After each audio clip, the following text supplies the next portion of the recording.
pessoal, beleza? Tudo bem? Tudo jóia com vocês? Voltamos aí para mais uma aula nossa aí do nosso CHC, o nosso curso de História completo para concursos vestibulares e também para militar, Enem, seja o que for que caia o conteúdo de História. Por quê? Resumo PM Bahia, na prova da PM Bahia, também cai História! Vamos lá então! O e-mail historiacom1@outlook.com, Facebook Isto.sar. E o seu número de mensagem, 3291650267. O professor Igor está aqui. Fala um alô aí, professor Igor. Alô, pessoal. Aparece aí pro pessoal ver você aí. O pessoal não te conhece da Bahia. Aí, pessoal da Bahia. Então, pessoal, lembrando também que aqui no CHC nós temos o curso de meio ambiente também, ok? O resumo PM Bahia e nós vamos falar sobre Primeiro Reinado, parte 1. Pessoal, o primeiro reinado, ele dura pouco tempo, 1822 até 31, aonde acontece o quê? A abdicação de Dom Pedro I. Poxa, professor, o cara ficou pouco tempo demais, o cara entrou e mal ele morreu e já saiu. Por que aconteceu isso? Vamos entender aqui então, galerada. Espera só um minuto, pessoal que parou um carro aqui e vou atender o carro. Já já eu volto. Vamos voltar à aula aí, galera. Continuando. Então, nós estamos falando aqui do primeiro reinado, né? Beleza. O que nós temos que entender no primeiro reinado? Dom Pedro vai ficar pouco tempo no governo. Por quê? Ele vai receber muita pressão e por que dessa pressão? Muito levado do seu autoritarismo, da sua intervenção, do seu absolutismo que Dom Pedro I estava formando no Brasil. E vai levar um sentimento de rivalidade até um antilusitanismo que vai levar brasileiros e portugueses até em confrontos. Tranquilo? Então nós observamos nesse pedaço de tempo uma visão de Dom Pedro I muito visto como ainda um português, um cara que nasceu em Portugal e está aqui no Brasil.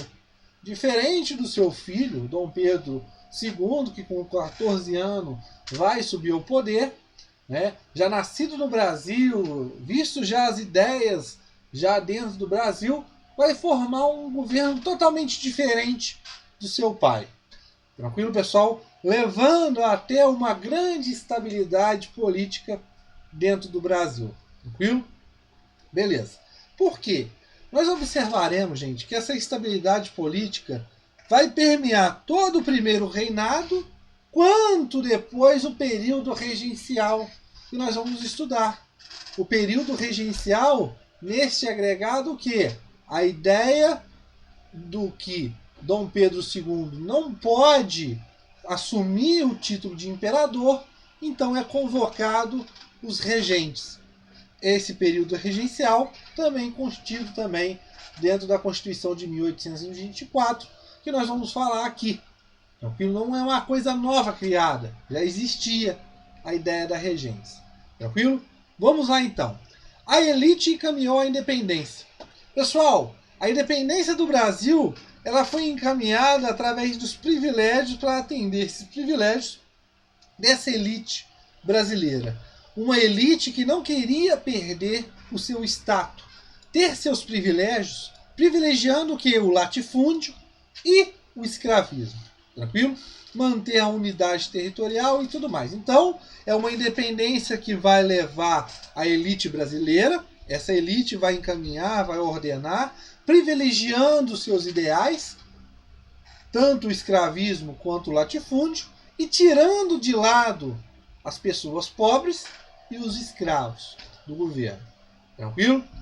Então, nós vamos observar que todo esse contexto de insatisfação e de desgaste do governo de Dom Pedro I vai se dar principalmente pelo autoritarismo e sua intervenção.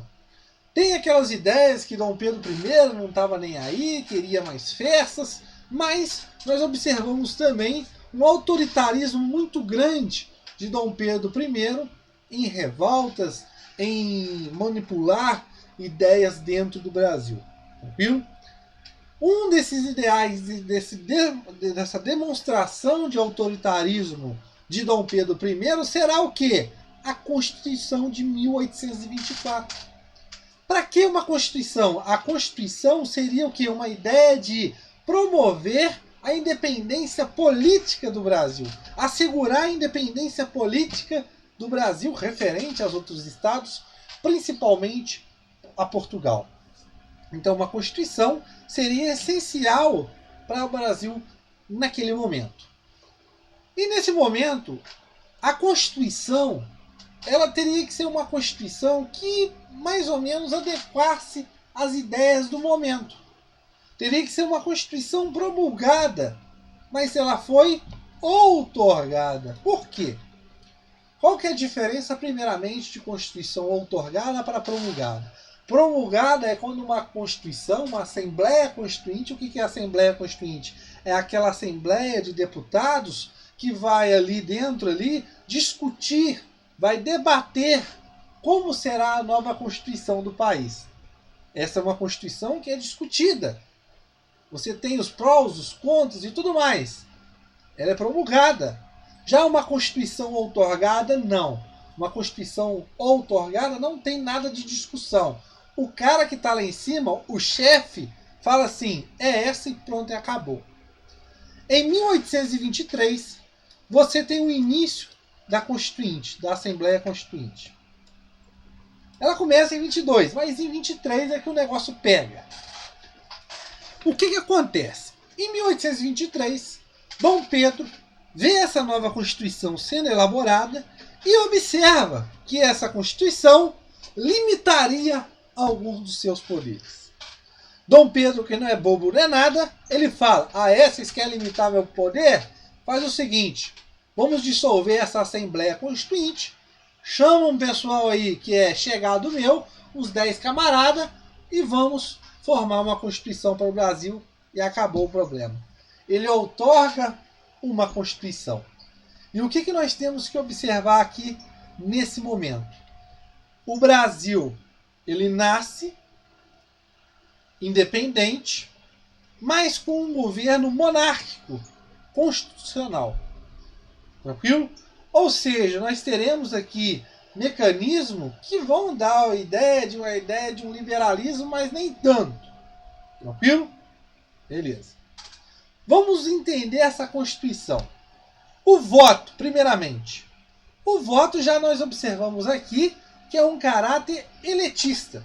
Por quê? É para homens livres. Escravos vota? Não. Maiores de 21 anos. Beleza. Mas qual que é a ideia eletista? Eu estou vendo aí machismo. Agora nós vamos ver. Porque ele era censitário. Qual que é a ideia do censitarismo? O voto só poderia ser votado e votar aquele cara que teria uma quantia boa no banco. Caso não tenha uma quantia boa no banco, o cara não poderia votar e nem ser votado. Tranquilo? Era um voto descoberto, ou seja, não era secreto. Então o que nós observamos? É um voto que o cara para votar ou ser votado ele tem que ter grana, e não é pouca grana, tem que ter muita grana, né? E é descoberto, não é secreto. Então, quem que tinha grana naquele momento? A elite. Tranquilo? E era um voto indireto, diferente do nosso direto de hoje. Hoje nós votamos nos eleitores, né? Nós votamos nos candidatos, né? Diretamente, nós elegemos eles diretamente. Aqui não, era de forma indireta.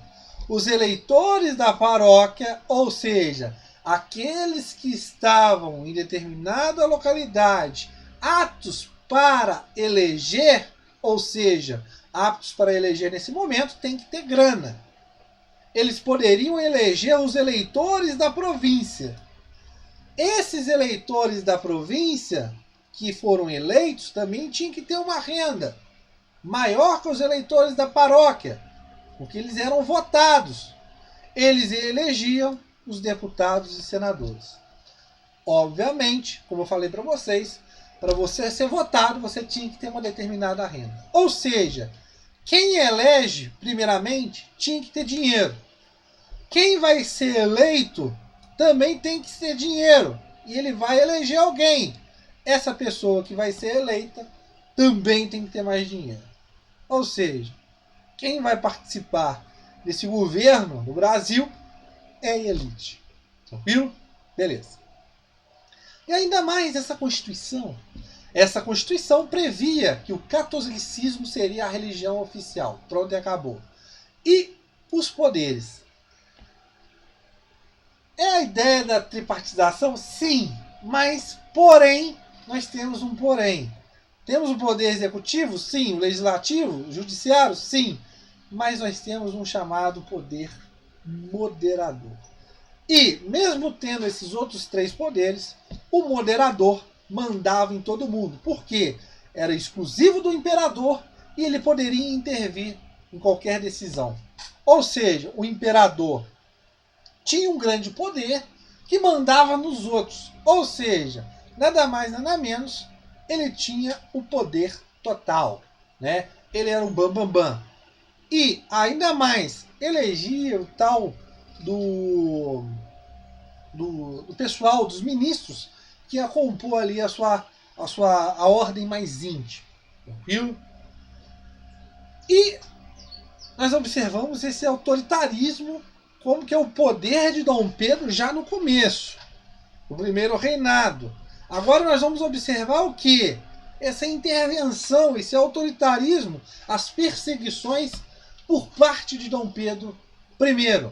Como, por exemplo, Cipriano Barata, eleito pelo estado da Bahia. Ele é um cara da ala radical entre os deputados, e ele, antes mesmo, previa que o negócio não ia dar certo. Ele recusou a participar da Assembleia Constituinte, porque viu que o negócio não estava indo certo. Gente, na Assembleia Constituinte, Dom Pedro mandou os seus soldados ficarem armados em volta da Assembleia. E isso mostrava o quê? O autoritarismo, o poder de Dom Pedro. Cipriano Barata não participou dessa Assembleia. E era uma oposição a Dom Pedro I. O que resultou? Ele ser preso. Pessoal, quem se opunha a Dom Pedro I, muitos dos casos, era preso ou então executado. Ia para a cidade dos Pejum. Vamos aí mais uma ideia de perseguição. Há veículos de imprensa que denunciavam esse autoritarismo do imperador, como no caso do assassinato do jornalista Libero Badaró, que era um defensor do liberalismo, nasceu na Itália, veio para o Brasil, fundou um jornal que denunciava o autoritarismo de Dom Pedro. O que resultou a ele? O cara foi morto. Muitos indícios a mando do governador. O governador que eu estou falando aqui, o imperador. Tranquilo? E é nesse momento que nós teremos a célebre Noite das Garrafadas, aonde Dom Pedro viaja para Minas Gerais, lá é hostilizado, depois desse incidente, ele é hostilizado, volta para o Rio, e no Rio, o Partido Português, nós temos que observar aqui, nós não temos a ideia de um partido, assim, vamos dizer, muito bem definido. Nós temos ali o Partido Português e o Partido Brasileiro, mas alguns com os ideais ainda ali um pouco iguais, mas tinha uma pequena diferença. E o Partido Português, apoiando Dom Pedro I, faz uma festa para Dom Pedro. E o Partido Brasileiro, vendo aquela festa, porque o Brasil não estava no mar de chocolate. Ele estava no mar de chocolate amargo, porque ele estava em crise. Por quê, gente? Vamos observar uma coisa. Dom João VI, como eu falei para vocês na última aula, vem para o Brasil, não é? Na antepenúltima aula, né? O Brasil Colônia, parte 2. Vem para o Brasil, beleza. Dom João vem para o Brasil fugido lá da Napoleão. Quando Dom João volta para Portugal, Dom João fala assim: eu vou deixar dinheiro aqui no Banco do Brasil? Vou nada. Rapa o dinheiro dali e cai fora para Portugal. Já deixa o Brasil um pouco endividado, né? Sem dinheiro. Quando acontece a independência, Dom Pedro I tinha que pagar uma indenização para Portugal. E uma indenização cara. Tinha que pedir o quê? Ajuda financeira de bancos britânicos. Se endivida. O Brasil nasce independente e endividado. Né? Então a situação econômica do Brasil não era das boas. Nós vamos observar mais um pouco na parte 2, primeiro reinado. E, nesse momento, gente, esse autoritarismo de Dom Pedro, essa crise econômica, os portugueses vindo, os brasileiros vindo, os portugueses ali no comando, Dom Pedro I é um português. Então começa a nascer um sentimento anti-lusitano.